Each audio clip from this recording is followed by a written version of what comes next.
This is Lyle Blackburn, and you're listening to the Cryptid Creatures Podcast with Brian and Todd.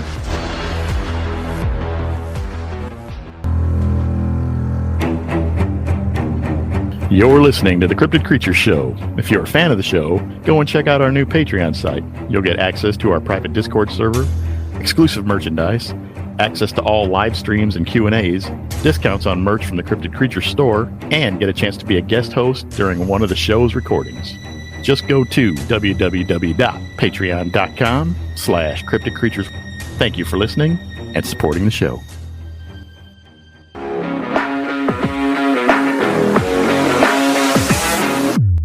This is the Cryptid Creatures Show. I am Brian, and with me as always, my co-host Todd. What's up, buddy? Brian, my friend, tonight we're bringing on David. And David has had some recent encounters in West Virginia on his property. Nice. Bigfoot. I think he's got some Bigfoot living on his property, so we're going to bring him on and talk to him. Wow. That's always fun. Yeah. See what's going on. Okay. So, if you're ready. Yep, let's get it. David, welcome to the show, man. Thanks for hanging out with us tonight. Yes, sir. Thank you. We know that you've had some encounters there in West Virginia. Why don't you just go ahead and start from the beginning? It was kind of warm out. I was letting the dogs out in the yard, and this what I saw was there's a ridge that runs parallel to my backyard on the western side of the property. And I could see it from the door of our backyard. And I saw something was just crouched, like sitting there in the tree line. It was backlit. Again, I couldn't see facial features. What I did see was something that was very large with a reddish-brown coloration and the hair hanging down off its arms. It looked like it had one arm up holding onto a tree. And again, it was backlit by the sun.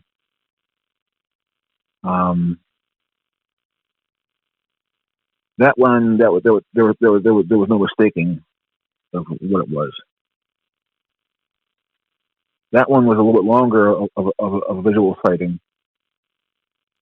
That one lasted maybe 3 minutes at the most. Can you describe what you saw, David? Yes. It was, like I said, it was up on the ridge and tree line, and it was crouched, like if you ever seen the documentaries about the orangutans, how they crouch on the ground in the trees, that's almost what it looked like in that type of sitting or crouched lay. Reddish brown. It didn't look muscular. It looked a little thinner than the normal the normal witness, testimony on Bigfoot. The hair was hanging down off the arms, and I said it was backlit. Guesstimate, I would have to say, if it was stood up, it would have been about 6.5 feet tall, maybe 7. I couldn't see the face. I'm not sure if it was facing away from me or facing towards me. It didn't move, is what I noticed. So I don't know if I was being observed or if I had, just gotten lucky on seeing this creature. But people always say, there's an eerie feeling. I didn't feel eerie. It just was like, whoa, okay. And what part of West Virginia was this in, did you say? Grafton. So these happened just recently. You think you got a family going on there, or what do you think is happening there? possibility of a family, maybe, or they just like the area and they pass through from time to time. But what family group makes me think more on that lines, because we have activity a lot most of the time. If it's not visual, we'll hear sounds. There is a small valley that runs off the ridge up to the eastern side of the property. It goes down into a narrow valley, and I've been back there before hunting, and I've heard was sounded like a whoop call. And so if it's not the calls or like the visuals, we'll have knocks, which some of the knocks I can explain as woodpeckers, or when it's windy, the trees knock together in the branches. And when there's no wind and it's quiet and you hear a knock up in the woods on the mountain, that's not normal. And there are times that we'll be sitting out at our table out here at the top of our driveway, and we'll have little pebbles come flying out of the woods at us. You think that's a Bigfoot throwing pebbles at you guys, or what? I mean, it's a good possibility. I mean, there's no people that come up here, besides friends of ours. But if anybody ever comes up, that they call us, because they know we're, unless you're invited up, you don't come up. Yeah, and squirrels are not going to throw rocks at you or pebbles, right? I mean, no. Squirrels have hands, but I don't think they throw things necessarily. No, so squirrels mostly drop things, straight down. I've had that before up in the woods. Could it be kids from town? Possibly, but town's 5 miles away. I don't think that somebody's going to hike 5 miles through the woods just to mess with people on their own property. Yeah, I agree with you there. I mean, to throw something, you got to have hands. So yeah, either you got little monkeys running around in your property, or people wanting to mess with you, which is dumb, right? Why would they do that? So, or you got big monkeys running around that are just trying to investigate and see what you guys are doing. Yeah. Do you ever hear any strange sounds at night, in the middle of the night, or banging on your windows or anything like that? Not on the windows. We've had a couple of our outbuildings are metal. And we've had something, sound like one single bang on the walls of those before. Our closest neighbor is about a mile away. I know it's not them because it's too close of a sound. Besides, the times of night that it has happened, they're asleep because they work for the FBI and stuff. So, and a lot of times they're not home. So. The closest building that we have is metal to the house here is a water house. And we've heard something, bang on the wall on that before. Thankfully, it hasn't happened when I'm up there, checking stuff out. So that happened when I was up there checking things out. I'd be in a corner going like, okay, I'm not going out until I know this thing's not around. You said your neighbors are FBI? Is that what you said? Yes. Do you guys talk about any of the weirdness that goes on in the property there then, or do they talk to you about that, or what? Not really. They're more of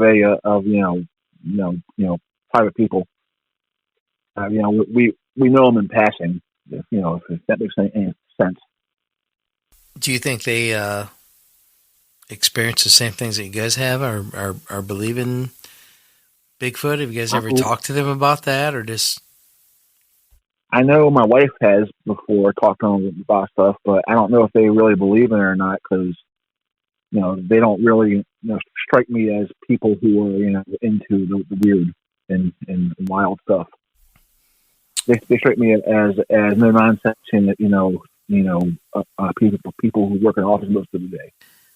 I just figured maybe FBI, they might be kind of a little bit of a, Scully and, what was the show, Brian, back in the day? Little Mulder, little Scully, little Mulder and Scully. X-Files going on there. Yeah. You never know. I mean, they might have been, right?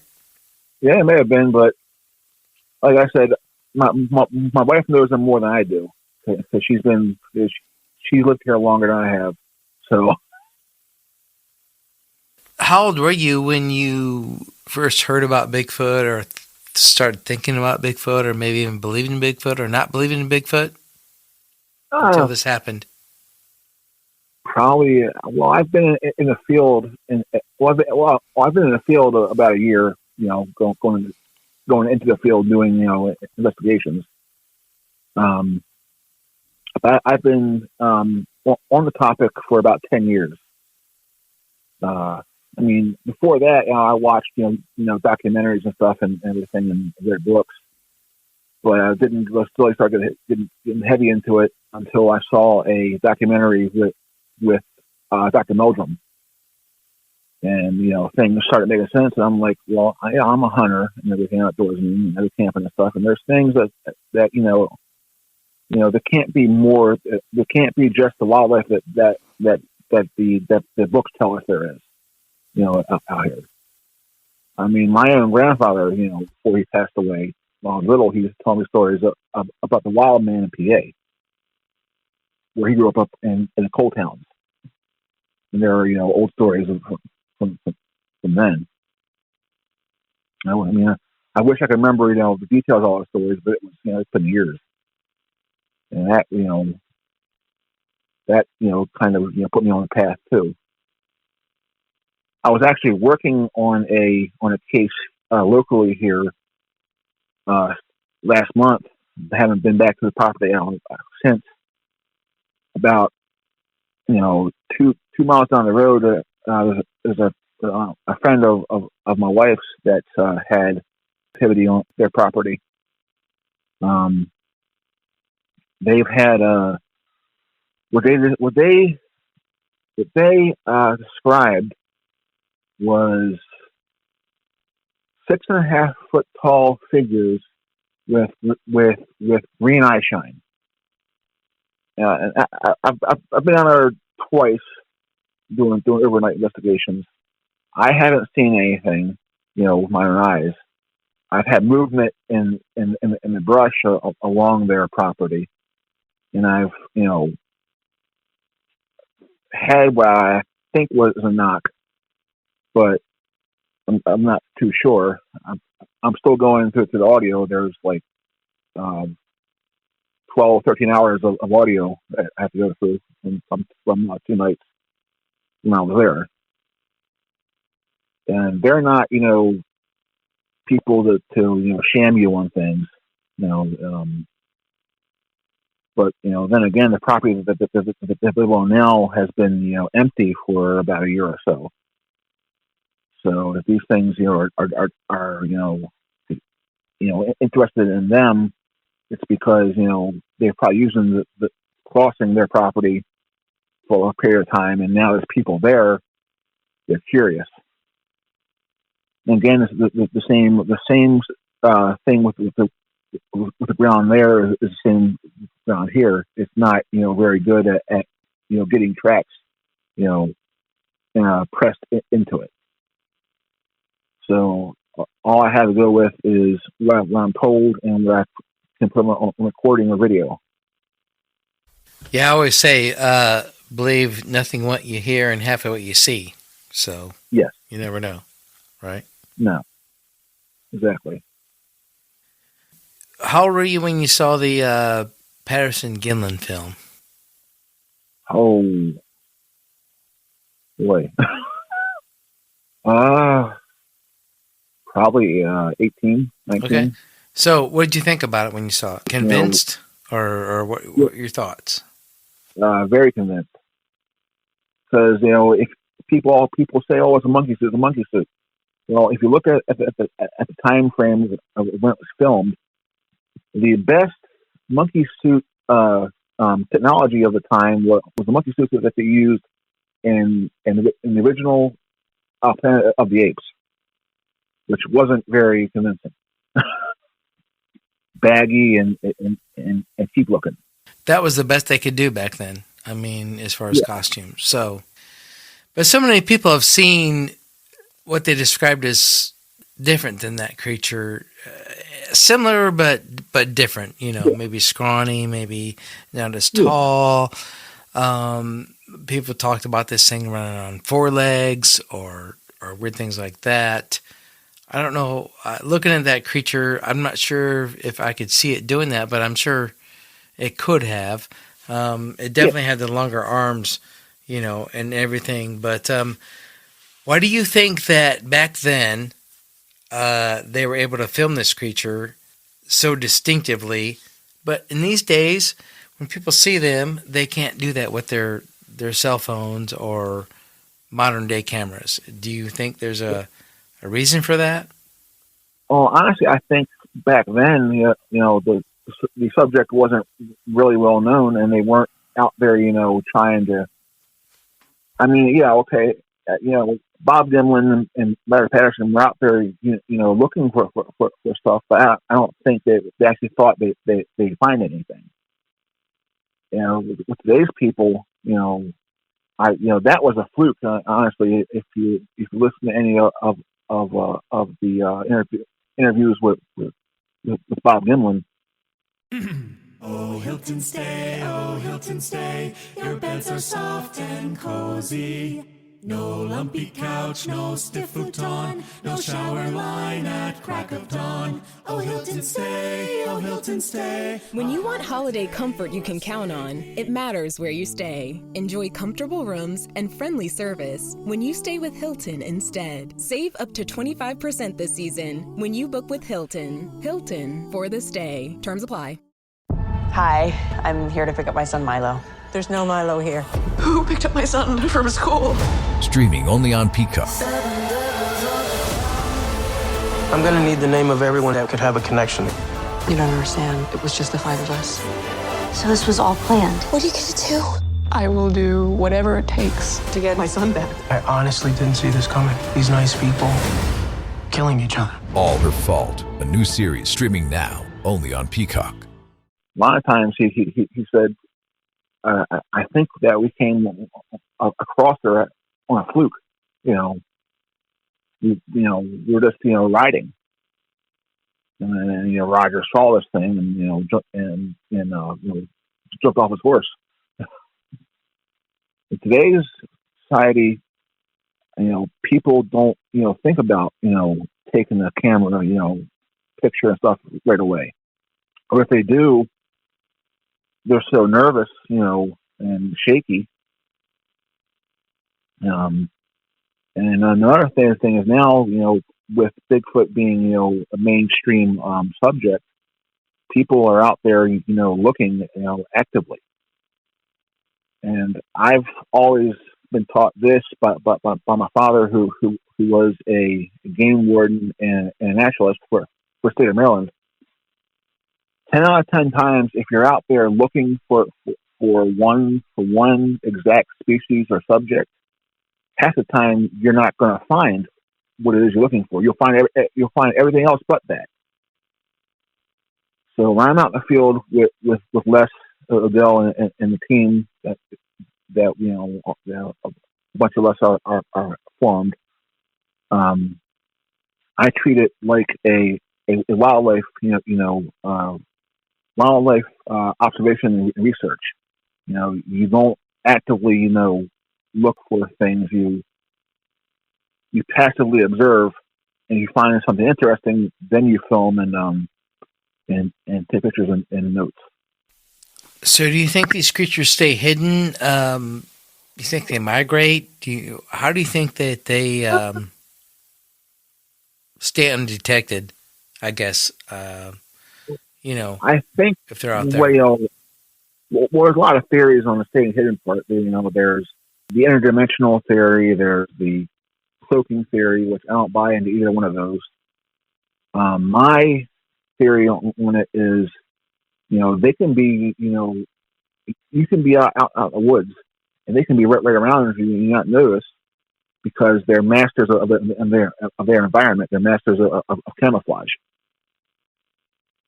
As for the migration thing, I think that's a possibility, because a lot of sightings around here in this state, sometimes in areas that they're seasonal. You'll have sightings in the summer and spring and fall, but you won't have any sightings over the winter. Where other areas you'll have sightings in fall and winter, but you won't have any sightings in spring or summer. Sorry. So I think the migration theory is a possibility. If there's areas that's it's abundant with wildlife and stuff, like most of the areas around here, and they can get out of elements and stay warm and stuff, I think they might be more inclined to hang around. Well, David, you're right in the middle of the Appalachian Trail and mountains there in West Virginia. I mean, West Virginia encapsulates most of the Appalachian area as far as by state. Are there cave systems there? You think these creatures live in the caves? And the old mines, for that matter. I mean, there's a ton of mine systems that were evacuated and not used anymore. Do you think they're hanging out there, and that's where they're habitating at? I don't think they live in them. I think they may utilize them as shelter at times, or as places to hide at times from people, especially like right now. It's getting to be firearms for deer right now in the state, and the Bigfoots around here would know that. So I think they might utilize caves as a means of hiding and shelter for a period of time until the threat of a hunter is past. But actually living in them full time, I don't believe so, because if an animal or even a person is going to live in a cave for a long period of time, they'd have to adapt to being purely nocturnal. And a lot of times around here, especially, Bigfoot sightings are both day and night. So that kind of puts a damper on living in caves all the time, period. Yeah, I understand what you're saying. I mean, they're out during the day, they're out during the night. Has there been a certain area there where you're at where people have seen more of these creatures, or at those times during the day or during the night? Well, not around my area per se. My area really isn't really a hot spot in this area on Grafton and Clarksburg and Morgantown. Now, if you go about an hour to the east or 2 hours to the southeast, around Elkins, Davis, and Thomas in the Mine National Forest, that's a different story. There are tons of sightings in those areas. Even north of us, Morgantown and Cooper's Rock National Forest, the state line, that ridge up there, Chestnut Ridge. I know that's a big hot spot. And then going, down more towards the southern part of the state, the middle part of the state, around Summersville and all that. Possibly into Eastern Panhandle in some parts, not a whole lot. Around here, Grafton's most notable sighting was the Grafton Monster back in 1966, and that was seen maybe 2 or 3 times in that year, and no sightings since that I know of. So, David, what's your thoughts about Bigfoot? What do you think it is? Well, some people say the Nephilim from the Bible. Some people say they're demonic. Some people say they're an ancient race of humans, closer to a Neanderthal, which is a possibility.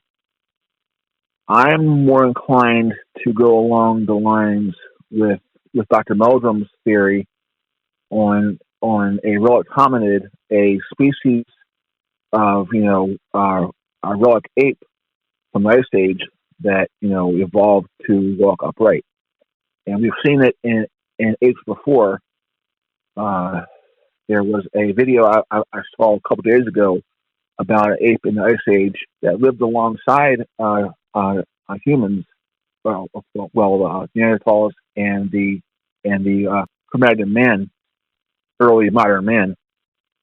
They evolved a little bit before us, and they were basically what they were was a large species of like a baboon, but they had developed the ability to walk upright and use tools, all the primitive tools. So that's my theory on the subject of Bigfoot. I think they're a relic ape that evolved, human-like creatures or human-like intelligence. Yeah, we totally understand that. Do you think there's any kind of mystical side to these creatures, or you think they're just pretty much natural, like you said? I mean, as far as I'm part Cherokee on my dad's side, and my grandfather. And my grandfather had mentioned earlier. I believe that there could be a spiritual side to it, but not like a supernatural thing or paranormal. Just more along the lines of the native tribes knew about these creatures long before the Europeans had came and settled, and every creature in the wilderness to the tribes had a spiritual connection to the people and one another. And I believe the Bigfoots were no different. They were just I believe that they saw them as another tribe of people, if you would, Very cool, man. Well, we want to thank you for being on the show with us tonight, David. It was awesome talking with you and hearing your encounter and talking about your theories about this creature. Yes, sir. Do you think that the government will ever expose and tell us that this creature is real, or do you think they know that it's real? Or possibility, but I'm not really, a conspiracy person on that kind of note. But forest rangers and national park service rangers and stuff like that, I believe that they know about it, but are told to not say anything about it. Because you can mention it to rangers and some of them will laugh it off, but some of them will just give you this look and be like, we don't talk about that. But as for the government entities, that the shadow, agencies, not in our lifetime. Well, exactly. So you still getting out there and looking for Bigfoot? Do you go checking out their places? I do. We had the team I'm part of, which is the WV case Bigfoot. The WV Case Bigfoot Collective, which I'm a part of with Les Odell, our Tammy Thrasher, Tony Morris, and Danny Buckner, and Vesta Vandervander from Elkins. We had our first camp out last year at Laurel Fork.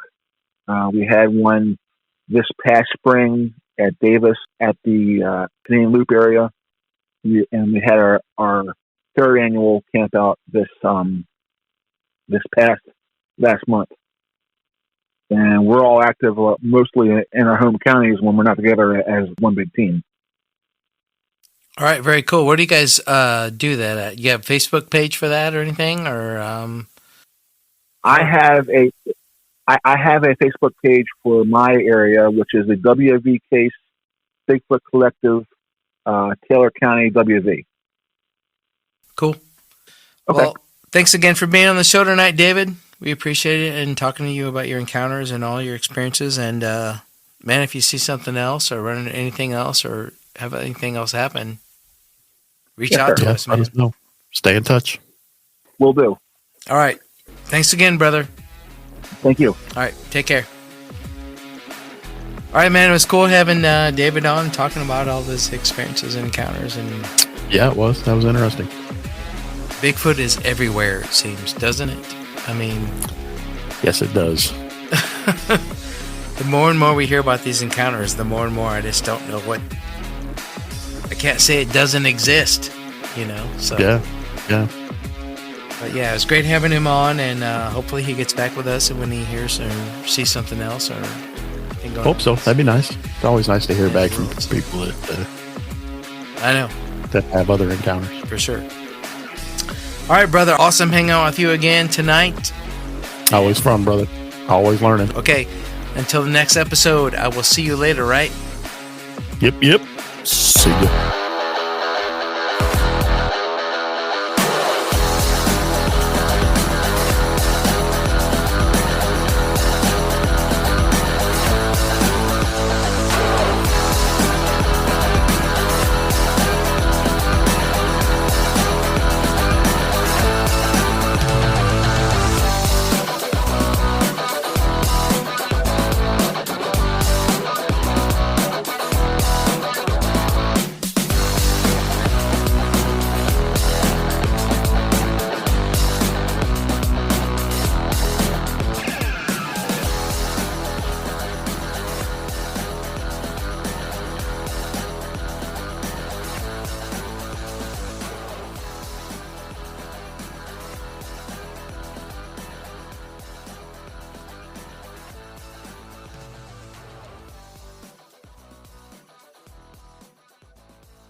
Hey, Ryan Reynolds here.